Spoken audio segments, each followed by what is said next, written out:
Now, I ain't gonna lie to you. I ain't gonna lie to you. Crown Jewel? Crown Jewel? It won't too bad. It won't too bad. It won't too bad. Welcome in to the Instant Classic Wrestling Podcast, the only podcast that is always, I mean always, he means always, they mean always, you mean always, she means always, an instant classic. Danny Dunn! Hi, JJJ. We will see you on the flippity dippity. Oh yeah. All right, what is going on, good people? Back with a rare, kind of in the weird way we've been doing things lately, rare wrestling video. But yeah, actually talking about wrestling on the Instant Classic Wrestling Podcast. It's crazy. Can't believe it. I can't believe it. It's crazy. You might need to check your bank account because it might have doubled or something. Y'all might need to check it. But what's going on, good people? DJ here, Justin over there. Adam is in Florida, and Casey being Casey didn't watch a show, you know. Watch a show, so whatever. So just we didn't even want him here anyway. So just DJ and Justin here today. So I'm excited though. It's been a while since we talked wrestling, and I enjoyed the show. For I was coming into it. I wasn't expecting it to be a bad show. Like, everybody hates on Crown Jewel because it's Crown Jewel and it's the Saudi show, and it's kind of like it has its own little, mystique to it, and not a good mystique.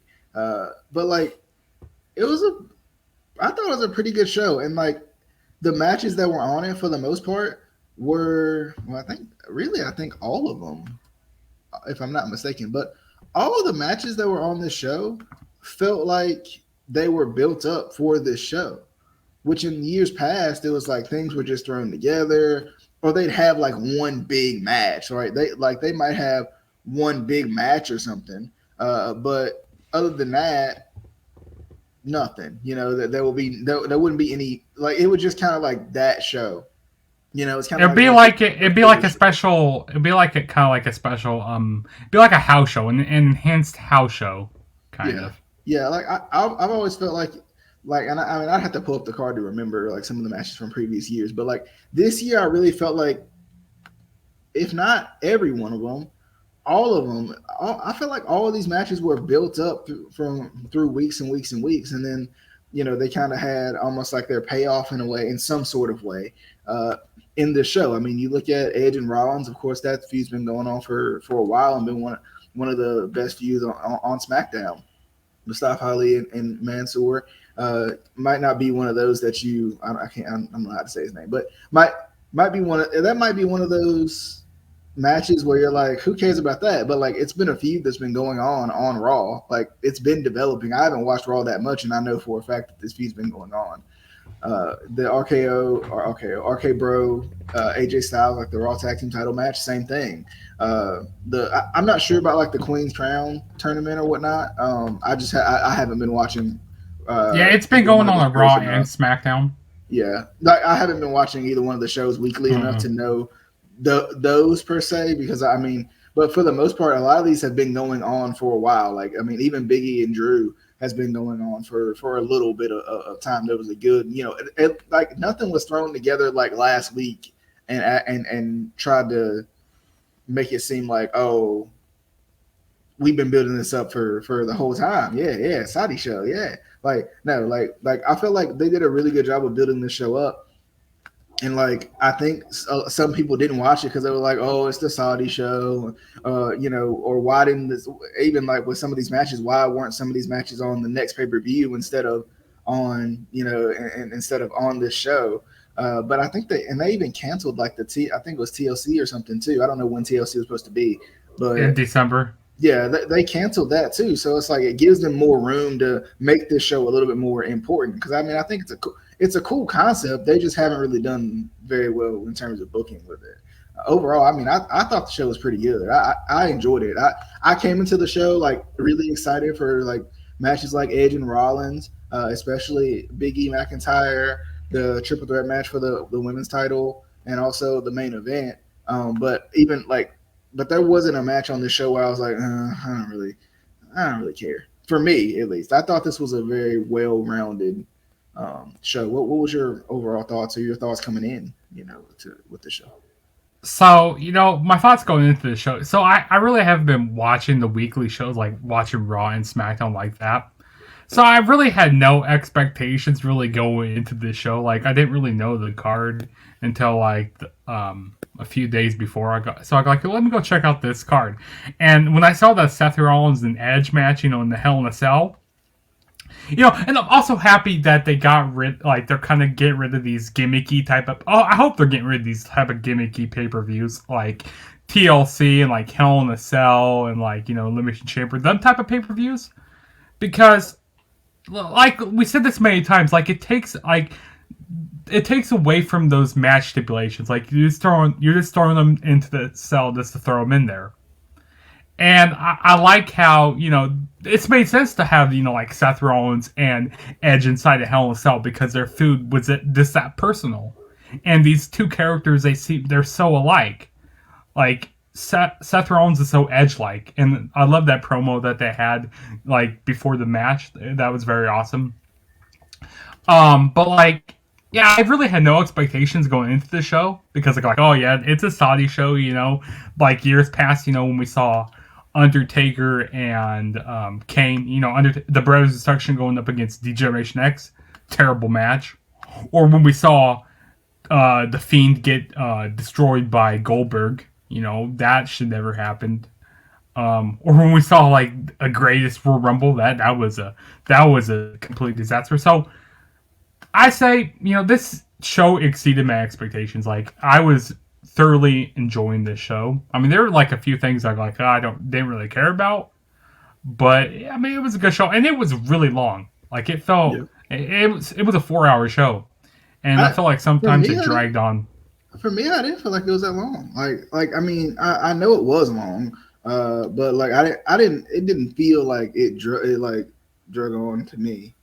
I tell you what, that Seth Rollins and Edge match, that match like 30 minutes or so. Like, yeah, that was the longest match on the show. I thought it was probably good. It wasn't long, but it was good. It's a good match. And also the crowd, they were really hyped, during most of the show. I mean, they're not like one of your smarky crowds, like, say if they were in Chicago or like Philadelphia or places like that. They're not like a smarky crowd. But they were. Go ahead. I was gonna say I think too, like, that's a good thing though. I think it shows a genuine appreciation for what's in, because I mean they're now getting a Saudi show each year, but like, when something only happens for you once a year, and that's WWE coming to you, regardless of what we thought of the shows in the past, I'm sure they probably still enjoyed them. Because it's kind of that's their only show. Like, I think sometimes fans in the United States get so, bogged down about, like, well, they're here, they're in this city, they're in that city, they're in my hometown, they're in your hometown, and sometimes we don't get a chance to really appreciate it. But I feel like those fans over there are a little bit more appreciative of what's in front of them. And plus, I mean, we as wrestling fans, especially nowadays, we're so smarky within ourselves, right? We're so, like, we know everything. We know how things are supposed to be, and we know this and we know that, So it's like, I think sometimes we, even with Bound for Glory, which I'm sure we'll talk about sometime later on in the week, like, even with Bound for Glory, like, people are like, why did they do that? And I'm like, why do you care? Right? Mm-hmm. Like why do you care so much? Like, enjoy the show. Just watch the show. Enjoy the show and be surprised by the ending. That's how wrestling works. And I think sometimes, like, we forget that we're so into this analytical aspect of things, and even, like, we're so into, like, booking the show and, like, looking into, like, the spoilers. Go, like, oh, you have to know what's going on. Yeah. If you don't know what's going on, you're not a smart wrestling fan. Like, you're not smart. And we don't do that with other sports. Like, we're analytical about, like, the Ravens and the Chiefs and the Browns and the Colts, but, like, we're not sitting here, like, not enjoying football because the game didn't go our way, right? Like it just doesn't. And I get it, it's different, but at the same time, it's very similar in ways too. Like, I feel like I feel like they're just appreciative of what's in front of them. And I think sometimes wrestling fans in America need to do the same thing. Step back and appreciate it a little bit. I'm not saying don't be critical of something that you see that you disagree with, but like, do you have to be critical about everything? Like literally this show, which I thought was pretty good, everybody is like, oh, I didn't care about it. It was good. Yeah, I didn't watch it. Casey. Okay. Okay. Congrats. Cool. You missed a pretty good show. Like, okay. All right, cool. Go on about your life, Like, I don't know. I just think it's kind of dumb. And I feel like this show felt like more of like a pay-per-view type of feel than like in years past. It kind of felt like an enhanced house show. Like, and that's good because like they're not doing like 2 pay-per-views like this month. Because like not last year, but the year before that, they had Crown Jewel, and then like a few weeks later they had Hell in a Cell. Yeah.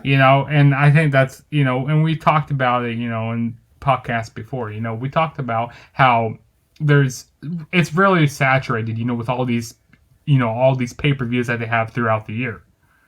So it was nice to only have, this big Saudi show, and like that would be like the big, payoff like towards, the end of this month here. So that was good. And because like the next show that's going to be coming up is Survivor Series, which that's Raw versus SmackDown stuff, but we'll talk which about I think this is a good show, because if you're gonna do like the Raw versus SmackDown thing and like throw out all your feuds for brand supremacy, then this is a good place to like make people watch to know how feuds either ended or how they're set to continue. But, yeah, because I mean, for those of you who don't know, they started with Greatest Royal Rumble, then Crown Jewel 2018, which was the infamous Brother of Destruction DX thing. And then, of course, the Greatest Royal Rumble was... See, and that's that's exactly what I'm saying. Like, why? But I'm sure... But that's what I was saying, too. Like, I'm sure those fans were happy that they got to see the Brother of Destruction and DX. Like, I get it that we as American wrestling fans who've seen them over and over and over again in person are probably like, why the heck is this happening? But then think about, like, sometimes you got to think about it from their perspective. Yes, are they over the hill? Should they be in the ring? No, of course not. Right? Should Goldberg be in the ring, with Undertaker that year either? No, he shouldn't. But at the same time, like, think about what these fans will never get to see. They'll never get to see some of these guys ever if WWE doesn't send them over there this one show a year. Like, just saying. But anyway, Crown Jewel 2018, like I was talking about before, Undertaker versus Goldberg headline Super Showdown in 2019. Then they had Crown Jewel in 2019, which was Braun Strowman versus Tyson Fury, and Brock Lesnar versus Cain Velasquez. Like, and once again, this is one of those things for us as wrestling fans. We're like, why? And then we have the Fiend and Goldberg on that show. One. Yeah, and like for them, they're like, I mean, I don't know how much they know about Tyson Fury or Cain Velasquez, to be honest with you, but like, they're pretty big to us. Like, in wrestling, they may not be, but like, in terms of just a fight or whatever, it's, that's cool, or whatever. But I don't know. And then, yeah, like you said, the Fiend versus Goldberg was Super Showdown of last year in 2020. And then, of course, this year we had Crown Jewel 2021. But let's jump into it. So I feel like we should just jump right in. I don't know if I'm on the first map. I think I am. But we started out with Edge versus Seth Rollins, Hell in a Cell. I know we had the pre-show match too, which was, and I'm blanking on it, Usos versus... It was the Usos and the... Hurt Business. It was Cedric Alexander. The Hurt Business. So the Hurt Business are back together, which why they broke them up, we'll never understand. But anyway, the Hurt Business... And why isn't MVP with Bobby Lashley also? Doesn't he have broken ribs? Something I don't understand. Doesn't he have broken ribs right now? I think he's hurt. Yeah, I think he took an RKO and broke his ribs. So I mean, it wrote him off TV, but he has literally broken ribs. So I think they're like keeping him away for a while. And that may actually be why the Hurt Business got back together too, was to give Lashley still some good heel people to run with besides running by himself. So that may be why that happened. But Yeah, that started the show. Seemed like it was a good match. I didn't get a chance, or started the pre-show. I didn't get a chance to watch it, but I'm sure it was a good match. It's definitely one that, if you're gonna go back and watch, I think you should. I still like the Hurt Business. I'm wondering how they're gonna like figure out like how are we gonna get the cohesion back with that, because they obviously have had some problems and they've even feuded against each other. So that's kind of one of those things that I think WWE does a lot. Like WWE breaks up people before they should, then they try to put them back together like they never did. But then you're like, but what about what about what happened? What about I remember? So. But we started the show Hell in a Cell, Edge versus Rollins. In one of those matches that I think was real. I thought it was. You said it felt long, and I even feel like it felt long. I didn't feel like it dragged on. I just felt like it was a long match. But I thought it was good. It had really good false finishes in it. As you can see on your screen, the use of the wrench in I think that was the winning sequence, if I'm not mistaken. Or did Rollins? No, it was a curb stomp that Edge did. Oh yeah, that's right. This match was good. They were trying to do each other's moves, and I like this Rollins so much more than some of the previous Rollins that we've had. Like especially the Monday Night Messiah. Like Monday Night Messiah is a great name, but in terms of what the character ended up being, wasn't my favorite thing in the world. So for me, I mean, I like this. I thought this was. I was a little surprised they started the show with this, though. Like I was like, y'all really gonna start the show with Rollins versus Edge, and and then in the cell? Like, really? That's where you're going? But it was good. Like I thought it was really good. I really like this feud. I think Edge deserves a whole lot of credit. People will try their best to hate on Edge because, LOL, we love comebacks, but we hate when they're in the ring. I love what Edge is doing right now, and Edge has been consistent. When he's not been injured with the triceps injury in 2020, when he's not been injured, he's been consistent and he's been there and he's been building great storylines every step of the way. I feel like Edge has been one of the most consistent comebacks we've had in wrestling in quite some time, and I think he deserves credit for that, even though people of course want to hate on him.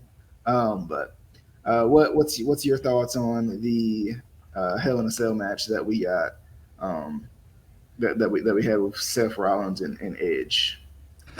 I thought this was a really good match. Like I said, the match felt real long. Not that it was bad. Not that it dragged out too long, but it felt like a long match.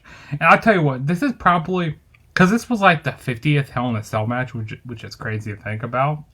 But this is like the 50th Hell in a Cell match, and I would say I'll put that probably like in the top 10, probably one of the best Hell in a Cell matches I've seen. And Justin, my thing is too, real quick, sorry to cut you off, but it fit the bill of what a Hell in a Cell match is supposed to be, right? Mm-hmm. Like it was gruesome, it was brutal, but at the same time, it was WWE's new version of gruesome and brutal, but it was also a personal feud, right?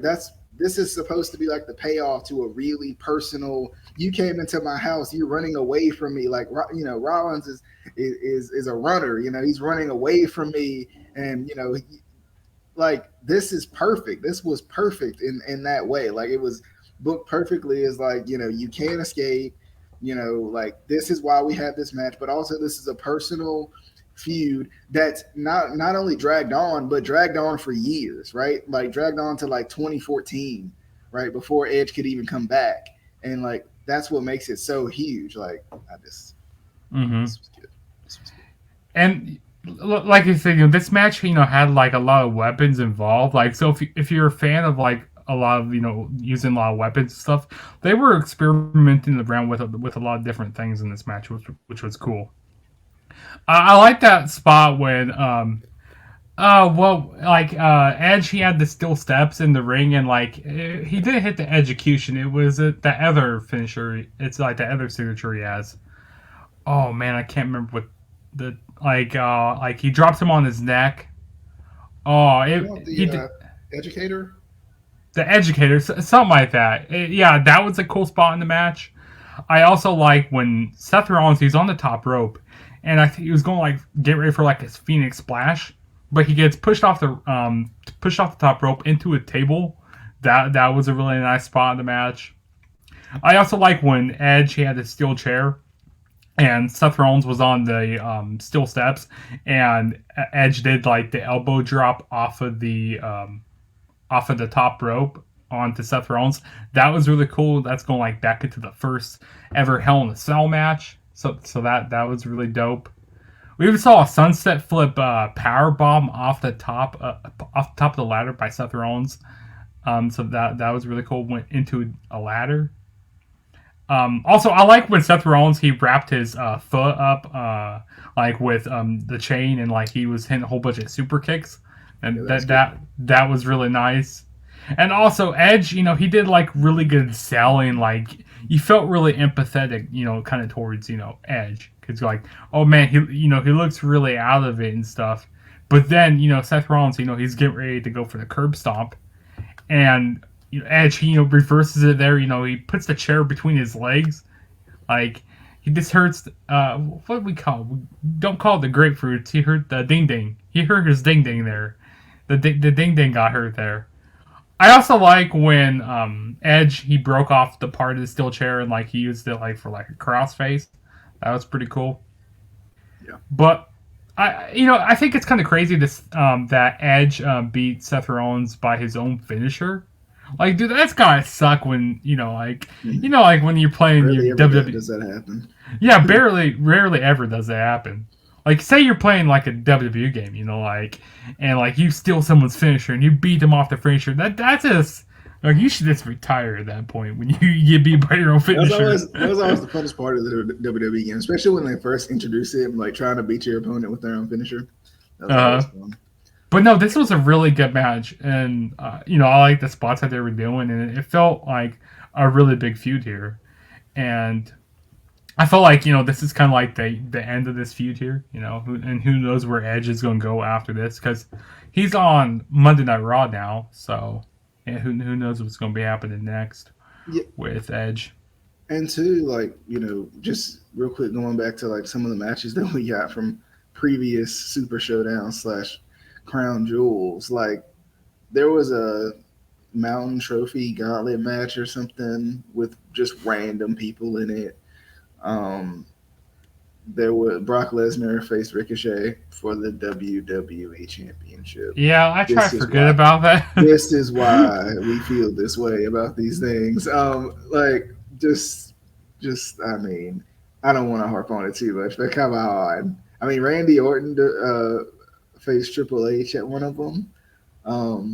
Lars Sullivan went against the entire Lucha House Party. This is kind of a good who got released.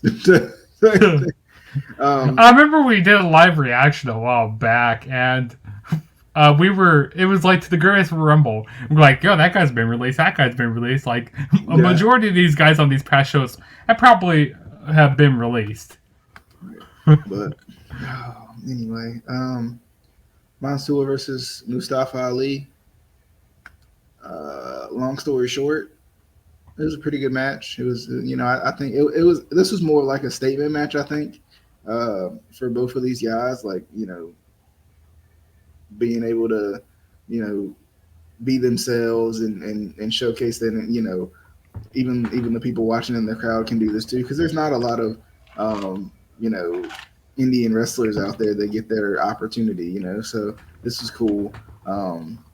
And I thought the match was pretty good too. The story's been good. It was cool that Mansoor got his chance to win on this one. It's time to shine.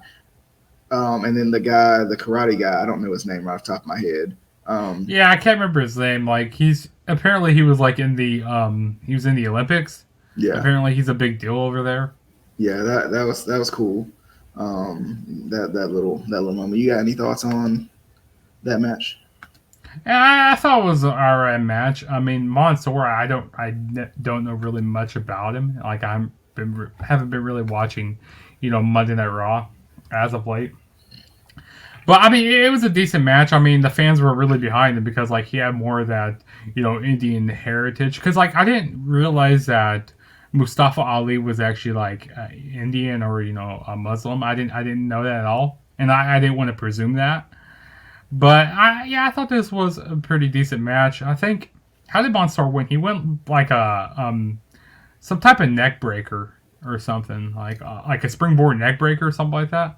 Yeah, well, and two, like the whole story is, Mansoor was kind of cutting his teeth with Mustafa Ali, and then Mustafa, of course, because it's Mustafa, he turned on him, and kind of they were trying to be a tag team, and it didn't work out for Mustafa, and that's how they got in this particular match. But. Oh, gotcha. Yeah, but I mean, it was a decent match here. I mean, the crowd was really, like I said, the crowd was really behind Mansoor. But yeah, it was all right though. Yeah, definitely. Moving into RK Bro versus AJ Styles and Omos. I enjoyed this one too, and this is one of those matches where I'm like, this is how Omos should be booked. Like don't show him off too much, but like give him a chance to do his stuff, do what he's supposed to do, be big and a brute and beat people up and kind of save AJ at times. Like, let that happen. That's okay. That's completely fine. To happen. I'm really starting to like more and more RK Bro. I've always liked their dynamic, but I just felt like it was kind of the odd couple thing was a little too much for me. But I mean, they're funny together. Like they're enjoyable together because they're such an odd couple. I think I'm liking it more and more the more I watch it. But it's fun. AJ and Omos, I don't know what they're gonna do with AJ and Omos now, because the thing about having Omos as like a bodyguard type person is you can keep AJ in singles, but can you really do that now with him being a kind of in-ring competitor now? I don't know. I don't think you can do that, but I thought the match was pretty good. Had some pretty good false finishes in it, and it was enjoyable. What was your thoughts on Riddle RK Bro versus AJ and Styles? Yeah, I thought this was a decent match. Like I said, the chemistry between Riddle and Randy Orton, it's just growing each time. Each time I see him in the ring, like it's awesome to see. And also, the way they sprinkle Omos like in the match, he's not doing too much, and like he just kind of felt a lot like Mark Henry a lot. Like he was like, "That's what I do." Like he was saying that quite a bit during this match. And I feel like that's more of a Mark Henry thing, Right. So I feel like he was saying that quite a bit, and I think it was right for AJ to take the pinfall here. And I feel like they're kind of sprinkling, the seeds that maybe we could see a split between AJ and Omos, and then Omos could go do some single stuff. I feel like that could be happening here soon. Maybe we could see a face Omos. But I mean, it was a decent match here. I mean, the crowd was really behind Randy Orton. They were singing along to his theme song. They were really behind Orton over there. But, yeah, it was a good match, though. Okay. Selena Vega versus Dewdrop. The ending, or like the fact that Zelina won, surprised me because it felt like they were really building up Dewdrop. Because she's a big girl, right? But right? at the same time, I was a little like, I was fine that Zelina won, but I was like surprised at the outcome because I didn't get a chance to watch this particular match. But I saw I saw the result, and I could have swore that Dewdrop was going to win this. What was your thoughts on this match? This was probably the weakest match of the night, in my opinion. I mean, I feel like the right person went over here with Selena Vega winning, which I was kind of confused. Why? It wasn't until later on when I realized in Triple Threat match that all the girls were wearing T-shirts, because I think it's like a rule over there in like Saudi Arabia or like in the West, over in that area, that women have to be fully clothed when in combat sports or whatever. They can't be showing skin. Much skin or whatever, because guys like to look at women and stuff. I mean, of course, But yeah, I mean, I feel like that kind of took away from the match a little bit. Some of the matches, these women matches a little bit, because when you're wearing like a shirt, or wearing more clothing over, like it kind of takes away from like the match a little bit. Could like some of the moves could get like a little sloppy and stuff. So I felt like that's kind of took away from this match a little bit. But I like the finish of Selena Vega hitting the code. What she hit the code red. That was pretty cool. And Michael Cole said, Selena Vega hit the code red. And I go, I'm surprised Michael Cole knew that finisher. Like we usually hate on Michael Cole a lot, but he was actually doing some pretty good stuff here. Like he was really into the show a lot on tonight or whatever. When the show happened, he was really into it. And I was happy that Selena Vega won. But I wouldn't have been surprised if Dewdrop would have won, because she's a big girl, and she's been kind of Eva Marie's heavy, kind of like protecting Eva Marie and stuff. But yeah, I mean, this really kind of threw me for a loop for having Selena Vega win, though. I really don't know if they're gonna be able to really take Dewdrop seriously, like just because of the way she was initially booked. Mm-hmm. That's kind of my biggest concern with Dewdrop. Did I say Selena Vega? Did I say Dewdrop? You said Dewdrop. Okay. I just don't know if they're gonna be able to take her seriously, just because of the way she was booked with Eva, and is anybody taking Eva seriously? No. So it's like, are they gonna be able to take Dewdrop seriously either? And sometimes like some of the stuff she does is kind of goofy and weird and whatnot. But I wish I could just have her as Piper Niven again. Like, come on, come on, WWE. Like, I tell you what, when they get to the main roster, Vince loves to change their names. And, like, the stupidest names, like Dewdrop. Like, what type of name is that? Bearcat. Moving into Goldberg versus Lashley. Another one of those matches that I think the stipulation fit the bill of the feud. It's personal. It's one of those things where it's a personal match, and this is how it should be. It should be no holds barred, because you touched my son, right? So we gonna have to fight. We gonna have to go at it. It should be no holds barred. It makes sense. And I mean, for what I got a chance to watch of this one, it was pretty good. I didn't get a chance to watch all of this one. I just kind of glanced every once in a while at this one, but I didn't really get a chance to watch it. I thought it was pretty good, and I think the use of weapons and kind of the no rules aspect of it helps Goldberg a little bit, just with his age and everything, and with his fighting style. I thought it was pretty good. Goldberg got the win. I want to see, because since they're 1-1 now, I want to see if they're gonna do a kind of tiebreaker type match, and kind of probably let Lashley go over, or they're gonna keep it at 1-1. I don't know, but I don't see Lashley kind of being cool with this. I don't know right off how Goldberg won. And he hit a spear off of the stage, and he pinned him right away. So I mean that's a good finish. I feel like it makes sense that Lashley wouldn't be able to get up from that. So they could probably leave it here, but I don't think they will. I think they got one more in them. What's your thoughts on that on this, Justin? This match, kind of going into this match, I really wasn't looking forward to it, because we had Goldberg or Oldberg, as I like to call him a little bit. But I feel like this match kind of went a little too long for my liking, for like a Goldberg match, because his past matches haven't been that long. Like the one they had at the Royal Rumble wasn't a very long match.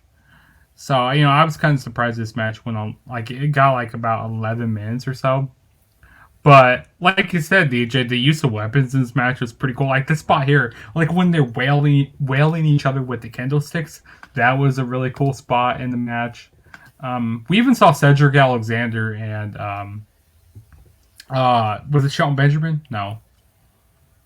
Yeah. Cedric and Shelton Benjamin, get involved, them trying to, beat up Goldberg and stuff. We even saw a spear through the barricade with, Goldberg. That was a nice spot. And I mean, this match exceeded my expectations. Like, and I kind of wish that they did let Bobby Lashley win, but I understand why they had Goldberg win because, to get revenge for his son, after his son got beat up by Bobby Lashley. So I mean, it makes sense. But I don't feel like they're gonna have like a rubber match or whatever. I don't feel like they're gonna have like a fully defining ending this feud. I think this is kind of the end of it here now.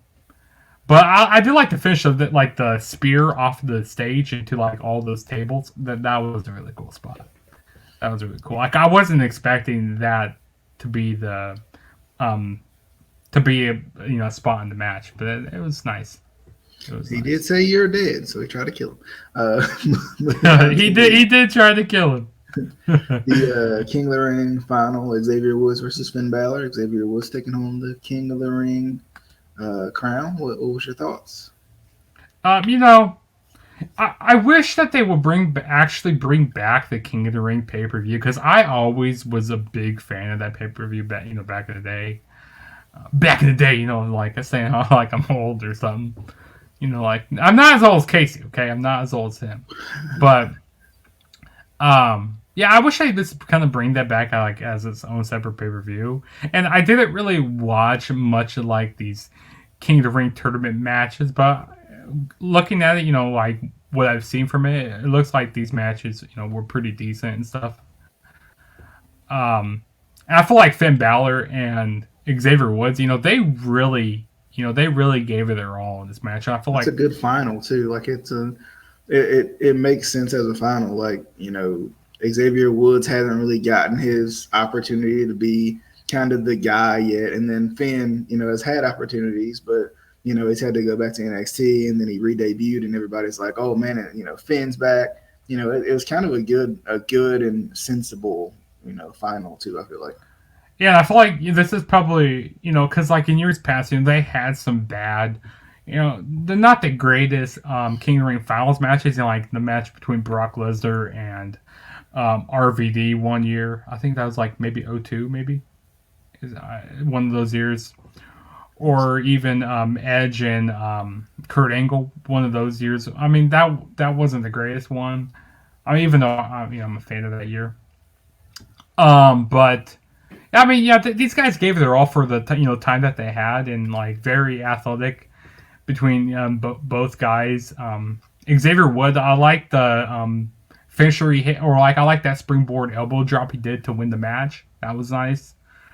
Which I was this kind of threw me for a loop having Xavier Woods win because like going into this match I was like Finn Balor is going to win this. He's going to win, because they call him the Prince Balor.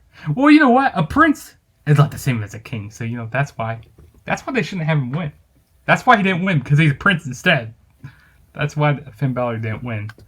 But I think it was right to have Xavier Woods win because, like you said, he's the person out of the New Day who hasn't really had any opportunities. Because like Big E's the WWE champion, Kofi Kingston, he won the WWE championship a few years ago. So, Xavier Woods, he's there kind of like in the middle going like, what has he really won? And I think it was right to have him win here. And now he's just going to be, I see him really gloating around a lot that he's won the King of the Ring. I wouldn't be surprised someday if we get like the New Day start to break up. Eventually, maybe Xavier Woods be the person who turns heel, because I could really see that happening. Because like after the match when he was saying focus on me, like he was being all arrogant and stuff, and like having to say put the camera on me and like all that. So I feel like he could start to be arrogant and stuff now. Yeah, especially since he's kind of the overlooked guy for the New Day. Yeah, I could see him kind of becoming that guy. That would, I think that would be good for him, because of course Kofi's had his time and Big E's getting his time now. So.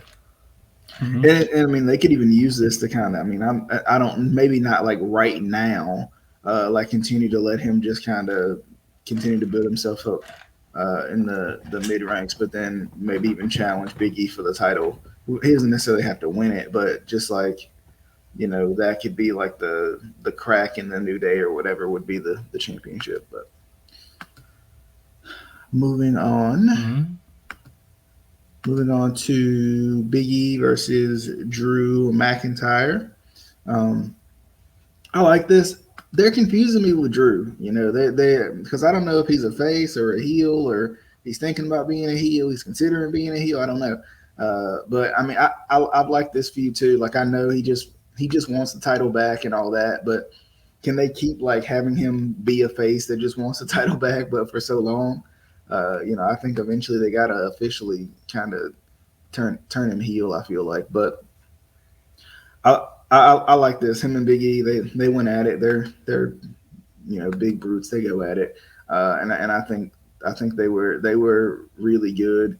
It was kind of one of those things too. They had these moments of kind of testing their strength against each other. Like even when he had the the stretch muffler submission, and the commentary team was really kind of being like, if he could lock those hands, that could tear that knee apart or whatever. But that was good because that was the struggle during the maneuver. So I thought this was awesome. This was fun. I like Big E as champion. And I like kind of people trying to chase Big E. But at the same time, Big E's huge. So who the heck's going to beat Big E? So it's like, you just don't know where that's going to go. But really, I thought this was really good. It was really enjoyable. One of those times where, who's going to be able to take the title off of Big E or like give him a really good threat? I know Drew gave him a good threat, but at the same time, Drew just had the title, so you're not really worried about Drew per se. But I mean, really good match. I felt like. What was your thoughts on the Drew McIntyre Big E title match? Yeah, this was actually a really good match, and this was a really good face versus face match, and I agree with you, DJ, because like it's kind of hard telling, is Drew McIntyre trying to try to be a heel here, or what's he trying to really do here? But he's trying to really kind of prove his point, because during the pandemic, him carrying the title and like him not be able to defend it, like in with fans in front of him, I feel like that's what he's trying to prove his point, trying to prove that, he's still, he could be the guy and stuff. But yeah, these guys is like really went at it, like two big hosses and stuff, two big guys, hitting their finishers on each other and stuff, each guy kicking out, which, I felt like, I didn't realize that Drew McIntyre, he got drafted to SmackDown, until I go like, oh yeah, until commentary says that he's gonna be on SmackDown the next night. I didn't realize that because what, maybe because are they going to have two New Day members win back to back? I felt like maybe there could have been a chance where Drew McIntyre could have won the title, which there was actually a point where Drew McIntyre hit like a Claymore out of nowhere. And I thought that was it. I got like, dude, that's over there. But no, when Biggie kicked out, I got like that. That was really surprising. And then, of course, Biggie, he had to hit two big endings to win the match. The big ending like off the top rope. I mean, that was the spot that ended it there. But no, this was a really good match. And it's going to be surprising to see like who's going to be who's Biggie going to be facing next, like for the title? Like who's going to be the next challenger? Because there's so many guys that could be the next challenger for him. So it's going to be very interesting. But yeah, it was a good match though, and we'll see where Drew McIntyre goes on SmackDown. Maybe he go.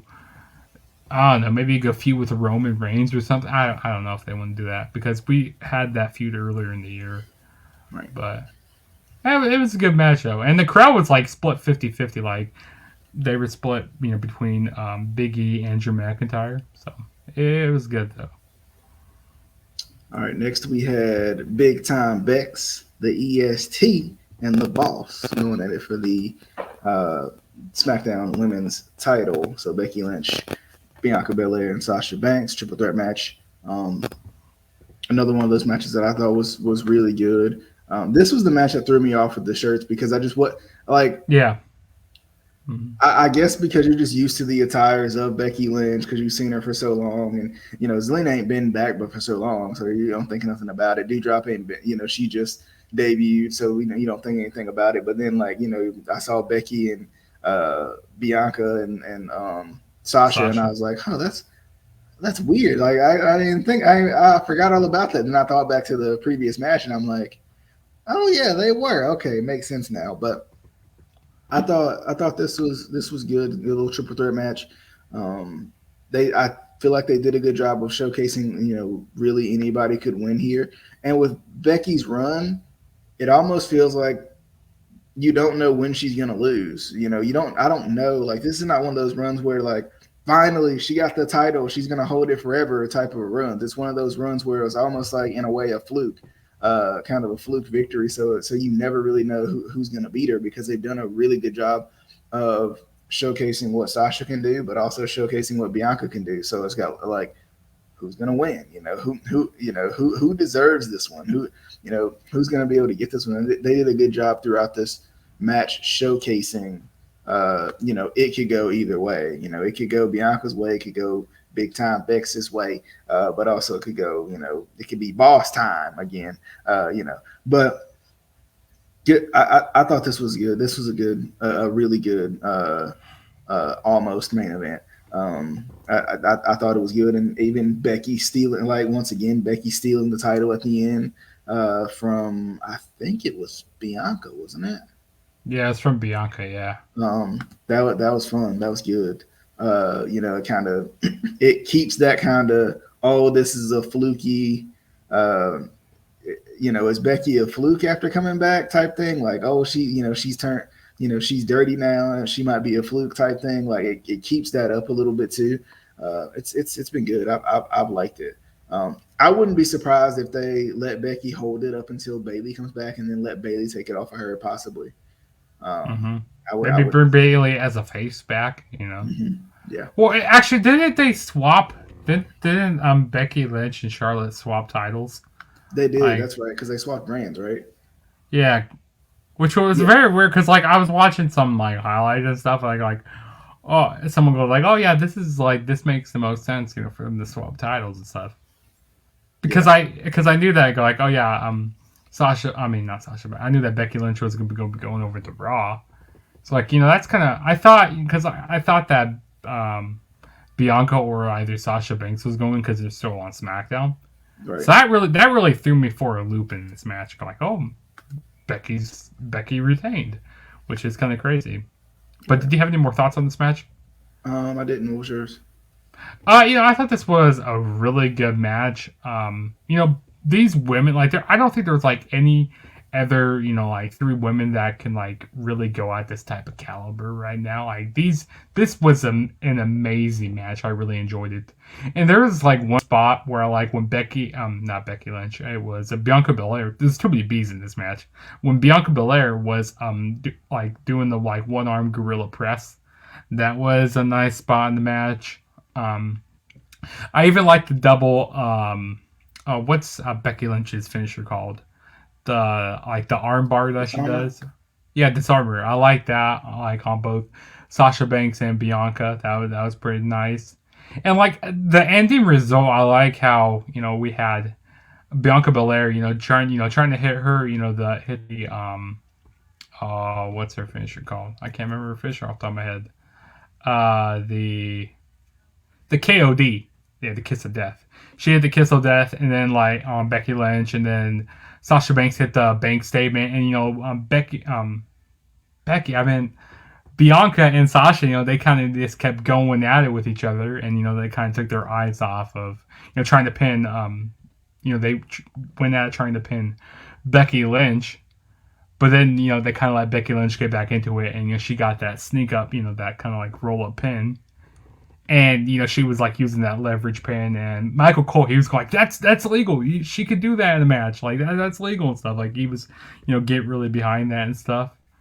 Like, I mean, yeah, Michael Cole, like, he was just really excited during like a lot during the show. And like I said, we kind of usually get on Michael Cole a lot, saying how bad he is on commentary.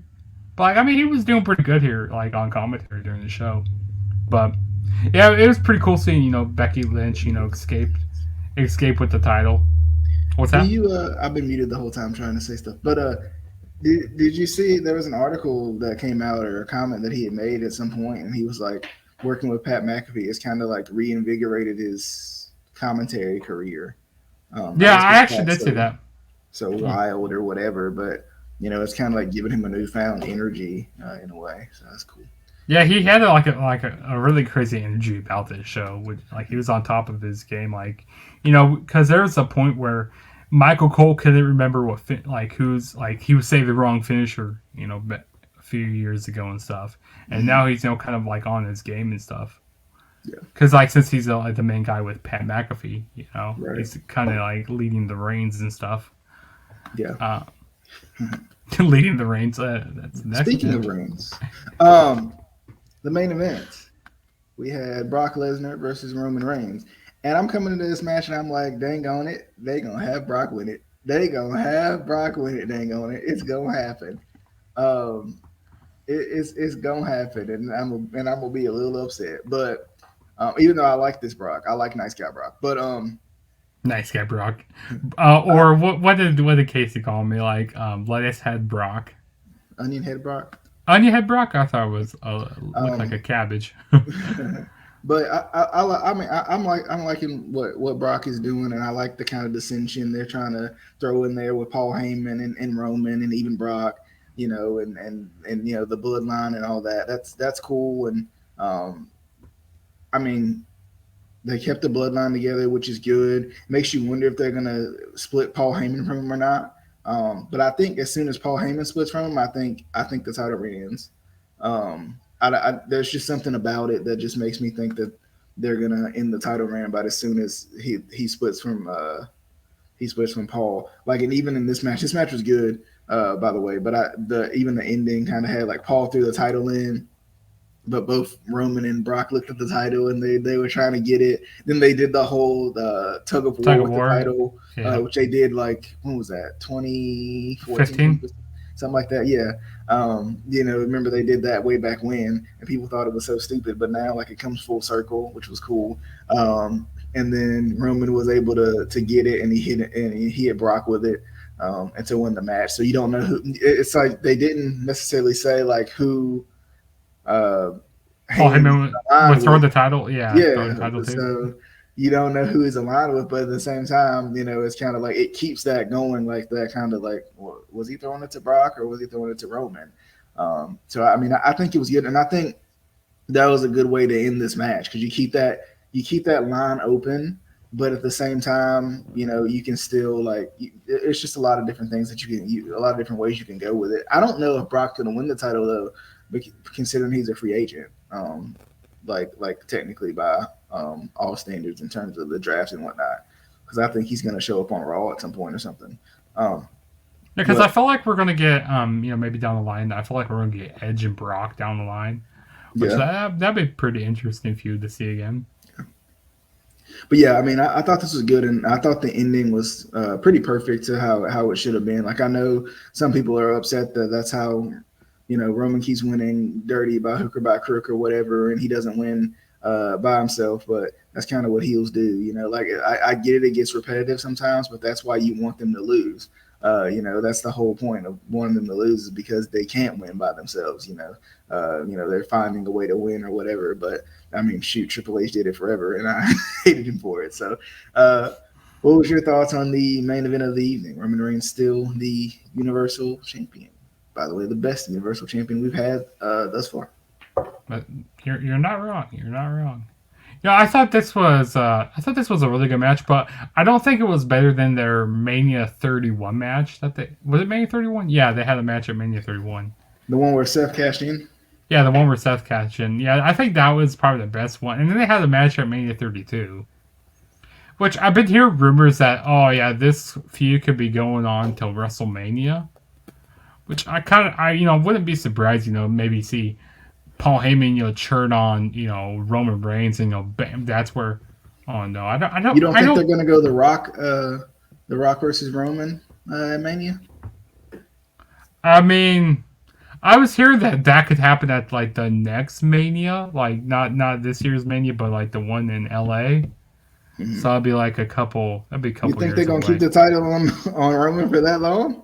I So don't you, think so. I or don't. I you don't think think. he'd just not have the title by then, and it'd just be like a little I think it'd be back and just forth like towards because Park. there doesn't need to be a title around that feud, like having Yeah, like Roman and The Rock. You know that like that's a big enough. I mean, The Rock is a big enough draw with it. You know that the title doesn't need to be around any guy.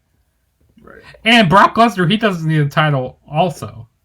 So like, Yeah, but I mean, this was a really good match. You know, I mean, Brock Lesnar, you know, him hitting a whole bunch of, you know, it's not like he hit a whole bunch of German suplexes, but you know, he was hitting like he had about like 4 or 5 or so in this match, or so, which was cool.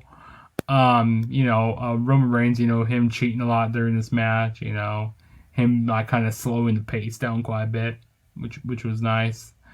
Um, I you know I don't really like the spot. You know, like when Brock Lesnar, he does the F5 and then the ref gets knocked out. You know, I never really big fan of that. You know, I understand it's trying to protect Roman Reigns a little bit because like taking that a second F5 in the match, go like yeah, Roman Reigns would probably be done then. He would probably have a new champion here.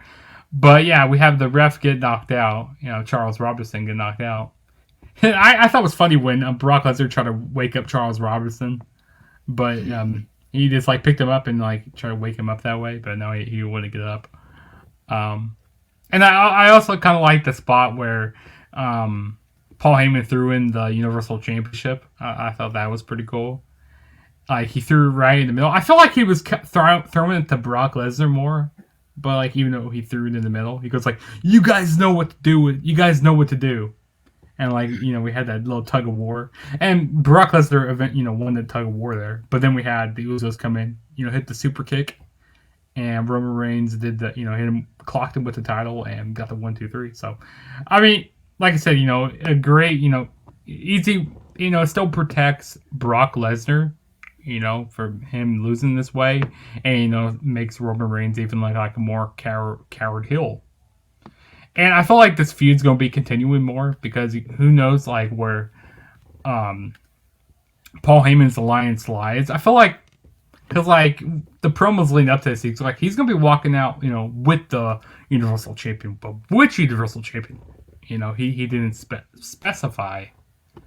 So I feel like he's playing the middle line here right now. Like he doesn't want to choose, Brock Lesnar at the same time. He doesn't want to say. Choose Roman Reigns. So he's kind of playing the middle line right here now. But no, it was a really good match show. I liked it. Yeah, I could see that too. But yeah, I mean, I thought the show was pretty good. For a WWE, pay-per-view, it felt like it felt big, and it felt like it was. You think it was better than WrestleMania? No, I don't know about all that, but I think it was. I mean, I think it's probably, with it not being a WrestleMania, pay-per-view, like being like one of these Saudi shows, I think it's probably the best pay-per-view out of WrestleMania this year. Mm-hmm. Like the most consistent, well, actually, maybe behind Money in the Bank, because Money in the Bank was a really good show. Yeah. But it was like really consistent, like the way it was booked. Like they didn't do stupid things that insulted our intelligence. Right. It was just a fun, show for the family. Yeah, I think it was pretty fun little show. I do find it weird. My last point for the review, but I do find it weird that, I mean, I get it. Like some people from America, I guess, would want to watch it live, but why wouldn't you play it live like twice or something? Like why not pre-record it and then like still record it that day, at 2:00 or whatever, or 12 or whatever it was, and then like play it at like 6 or something. I just think that would make more sense for like your audience. You want your audience to watch it, but then it's live at 12:00 when people are working. Like, I never really understood that why they did that. I get it. I get it being live, but at the same time, like, why not replay it later or something? To kind of for the American audience too, so they can kind of watch it later on. Too, since that's the majority of your audience, but I don't know, maybe I'm wrong. But if it was the original WWE Network, not like on the Peacock, on Peacock and stuff, I feel like that they would have done that, because like had to replay it later on in the day where you can watch it, live again. Yeah. I feel like they would That's have the done kind of that. thing I don't really like about Peacock, because I still don't, and I haven't really paid that much attention to Peacock's layout because I haven't really been on there that much. But the last time I checked, like WWE still doesn't have a live channel. Why? I mean, they do have like a channel, but it's like It's on on demand and demand, stuff. right? Yeah, like Yeah, that doesn't make any sense. Like, why would you do that? yeah, I don't understand. Like, and I'm trying to look real quick while I'm on it, but I'm pretty sure, yeah, it's like an on demand channel, which doesn't make any sense. Mm-mm. The last time I checked it, at least, it's still like that, and that doesn't make any sense. Why not just have you have a live channel for everything else? Like, and it's supposed to be like your exclusive content. Then why not? Why wouldn't you want a live channel for that? Like, Mm-hmm. I want to email Peacock today and be like, why does WWE not have a live? Because sometimes, like, I just like to have the network on in the background, right? You know, like just have it on to watch something. You know, like watch could be watching Crown Jewel right now or whatever. You know, like I don't know, but maybe that's just me. This has something on the background. And see, that's what I used to do with, kind of sidebar here. That's what I kind of used to do with the network, the original network. I just had, whatever it's playing on, currently right now, I just have it on the background doing whatever and stuff. And I used to do that. Yeah, I feel you. Yeah, I don't know. I like the live channel. You got a live channel for everything else. Got a freaking true crime channel. Why ain't we got a WWE channel? Like I'm just saying. Like I would just like a WWE channel. That's it. That's just what I want. I mean, Impact Plus has got a live channel, and I ain't even got to pay for it. So it's like, come on. I mean, shoot, Impact's got a live channel on Pluto. I can just turn on if I feel like watching Impact. They have a live channel on Twitch. Right? Like, come on. Anyway. Definitely hope you guys enjoyed as always. Speaking of Bound for Glory, we'll probably do a review on that, I guess tomorrow or something too, if you want. Sure, the other boys won't be on it, but they missed out. It's on them. But hope you guys enjoyed as always. If you haven't already, give us a like on the Facebook page, subscribe on the YouTube channel. Also, be sure to find us on all of our listening options as well. You can listen to us. You can Google us. We are Googleable, so make sure you Google us as well. But as always, the Instant Classic Wrestling Podcast. We'll see you guys on the next one. Whatever that may be. Until next time.